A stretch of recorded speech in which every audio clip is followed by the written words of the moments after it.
जिस दिन मोदी सरकार, मोदी 3.0 की स्वेरिंग इन हो रही थी, उसी दिन एक टेररिस्ट अटैक हुआ है and it is fairly mass casualty. China के साथ हमारे तल्लुकात कैसे हैं? बहुत बेहतर है और होने चाहिए। इंडिया के साथ कैसे होने चाहिए? उसके साथ नहीं होने चाहिए। क्या वजह है उसकी? यार वो सही नहीं है। क्या गलत करते हैं? वो मुतस्बी है। अच्छा, क्या मतलब उसका? है वो मुसलमान के साथ हसद रखते हैं, उनके साथ नहीं होना चाहिए। नहीं तो बिजनेस होना। हर बार इनको मुंह तोड़ जवाब दिया। पीओके में इनको घुस के मारा, बालाकोट में घुस के एयर स्ट्राइक की और उसके बावजूद नहीं सुधर रहे। अब क्या चाहते हैं, क्या होना चाहिए इनके साथ? पिछले 20 वर्षों से यहाँ प्रॉक्सी युद्ध चल रहा है। सुनते जाइए। जब आप मैच का वेट कर रहे थे ना कि अब मैच शुरू होने वाला है और कोई 10 अफराद शहीद हुए हैं, 33 कोई घायल हुए हैं।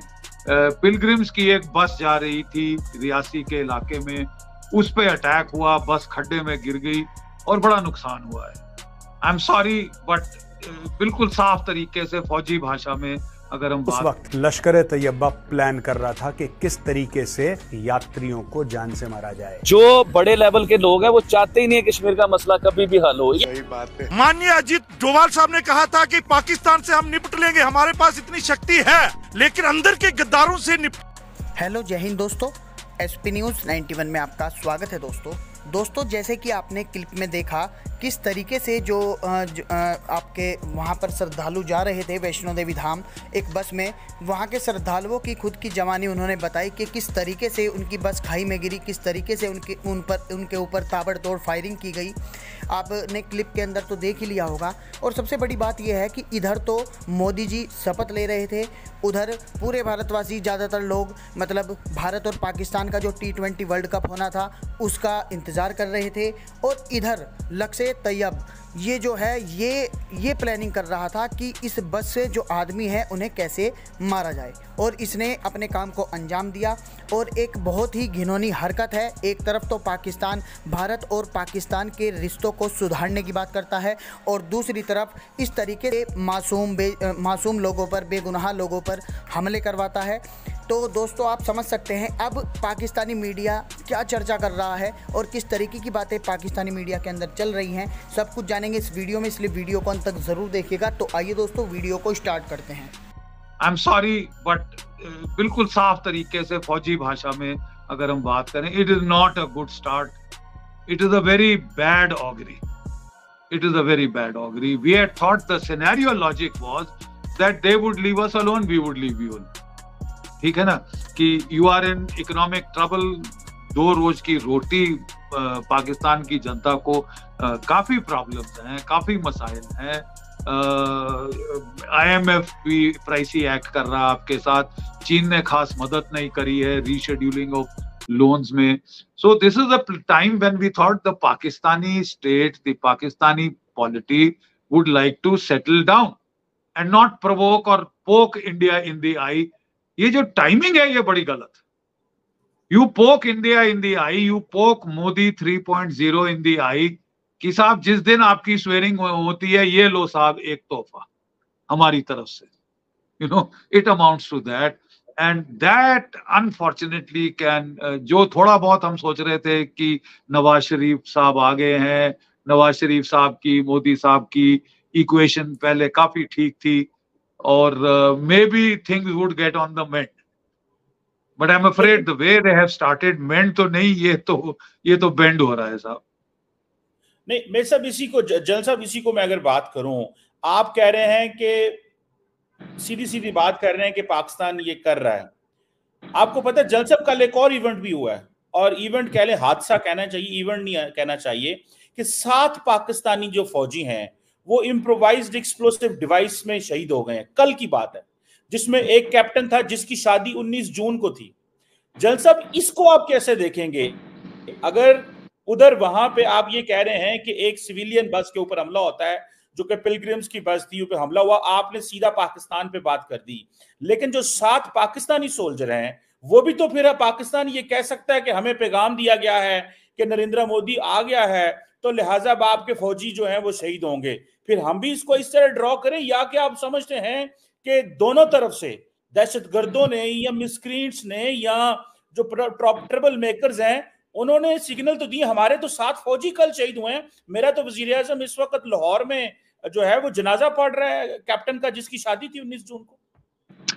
कमर, एक बात है कि जो हम बड़ी देर से कह रहे थे, और मैं खासकर आपके साथ भी जब गुफ्तगू हुई तो मैंने कहा था, आपको याद होगा जब तालिबान पाकिस्तान अफगानिस्तान में आ गई थी, आपके मुल्क में जलसा मच रहा था, जलसा मना रहे थे। आपके डीजी आईएसआई साहब जैसे कि कोई कॉन्करिंग हीरो होता है, वो काबुल पहुंचे, टॉप क्लास की विस्की उन्होंने पी वहां पे, और बिल्कुल ऐसा लग रहा था कि भाई अब तो अफगानिस्तान एक प्रोविंस बन गई है पाकिस्तान की, मतलब that was the triumphalist feeling that we got from Islamabad कि साहब हमने फतेह कर ली है, अफगानिस्तान हमारा स्ट्रेटेजिक डेप्थ बन गया है, अब we are in charge, we are in charge. मैं तब भी कह रहा था चीमा साहब कि देखिए, जो अफगानी साइक है वो मतलब चाहे जितना भी उनका बुरा हाल हो इकोनॉमिक, उनमें एक वो काइंड ऑफ सेल्फ रिस्पेक्ट, एक काइंड ऑफ पठान प्राइड, एक काइंड ऑफ जेनोफोबिक प्राइड है कि वो जो है साहब, खासकर ड्यूरेंड लाइन को लेकर, आपने ड्यूरेंड लाइन की फेंसिंग शुरू करी, आपने अपने रिफ्यूजी जो अफगानिस्तान से आए थे उनको वापस भेजना शुरू किया, तो justified, I mean anybody would say हम कब तक पालेंगे, ठीक है, आपने भेजने शुरू किए, but that has cleared the pitch from the beginning. Just look at the distance आप काबुल और इस्लामाबाद के बीच since that triumphalist movement of return. Durand line को कोई अफगान सरकार एक्सेप्ट नहीं करेगी। I mean, that is a given. You know it and I know it. Rights and wrongs be different thing. हम सब जानते हैं कि जो नेचुरल बॉर्डर लाइन जो कि अफगानिस्तान के लोग समझते हैं with Pakistan is more or less the Indus. Ranjit Singh के जमाने में फाटा और पश्तूनख्वा वगैरह का इलाका इस पे कब्जा हुआ था, जलालाबाद तक गया था जर्नैल उसका हरि सिंह नलवा जो है, और कभी अफगानों ने इसको एक्सेप्ट नहीं किया है। जब आप उस लाइन को फेंस करना शुरू करेंगे तो क्वाइट ऑब्वियसली देखिए, एकदम वो कोई भी सरकार जो काबुल में है जो अपने लोगों को दिखाना चाहती, नहीं साहब हम तो अपने मालिक हैं, हम कोई पाकिस्तान के पीछे लगू नहीं है, हम पाकिस्तान के नीचे काम नहीं करेंगे, हम पाकिस्तान को हमारे ऊपर बाय प्रॉक्सी रूल ये नहीं हो सकता, वो अपनी इंडिपेंडेंस दिखाने के लिए ही वो आपसे वो करेगी। और अब खुदा ना खास्ता अमेरिकन जाते जाते हथियारों का बड़ा जखीरा अफगानिस्तान में छोड़ गए। इतना बड़ा जखीरा साहब किसके खिलाफ इस्तेमाल होगा? टेक्निकली उसमें ये कैपेबिलिटी नहीं है कि वो पाकिस्तान के थ्रू हिंदुस्तान के बरखिलाफ लाया जाए या वो सेंट्रल एशिया में ऑपरेट करेगा, वो ऑपरेट करेगा आपके बरखिलाफ। और ये जो दो चीजें मैं समझता हूं कंबाइन हुई हैं, रिफ्यूजीज का वापस भेजना नंबर 1, नंबर 2 ड्यूरेंड लाइन को फेंस करना, ये आपके और अफगानिस्तान के बीच में बड़े मसाइल क्रिएट कर रहा है और होंगे। आपने भी रिएक्ट किया है, आपने आईएसआईएस को सपोर्ट करना शुरू किया है, आईएसआई ने अफगानिस्तान के अंदर, और ये देखिए ये सिलसिला आपका और अफगानिस्तान का शुरू हुआ है। आई डोंट थिंक हमारा इसमें कोई खास लेना देना है, ये नेचुरल है। एक चीज और कमर, मैं because let me be sincere in what I am saying, ये जो फॉल्ट लाइन हमको दिख रही है, पंजाबी पश्तून फॉल्ट लाइन, ये पहले नहीं थी पाकिस्तान में, अब ये आ रही है साहब, और ये फॉल्ट लाइन आपके लिए खतरनाक है, specially when it is combined with the economic downturn.